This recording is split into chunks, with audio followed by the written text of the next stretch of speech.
এক ইজারাদার কর্মীকে মারধর করছেন উপজেলা নির্বাহী কর্মকর্তা। এমন একটি ভিডিও ছড়িয়ে পড়েছে সামাজিক যোগাযোগ মাধ্যমে। ছড়িয়ে পড়া ওই সিসিটিভি ফুটেজে দেখা যায় কথা বলতে বলতে হঠাৎ থাপ্পড় ও লাঠি দিয়ে আঘাত করা শুরু করেন সাদা শার্ট পরিহিত ওই কর্মকর্তা। ঘটনাটি ঘটেছে ময়মনসিংহের ত্রিশালে একটি বালু বিক্রির পয়েন্টে।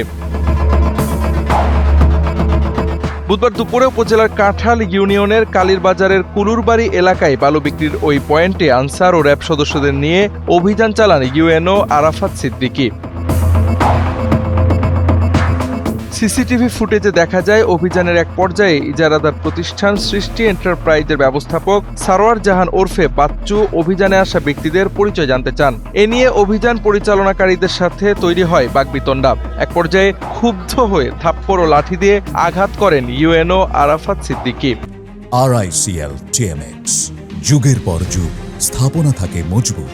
এ ঘটনায় ইজারাদার পক্ষ সংবাদ মাধ্যমকে জানিয়েছে, মারধরের শিকার সারোয়ারকে র্যাবের গাড়িতে তুলে নেওয়া হলেও পরে ছেড়ে দেওয়া হয়। বর্তমানে তাকে ময়মনসিংহ মেডিকেল কলেজ হাসপাতালে চিকিৎসা দেওয়া হচ্ছে।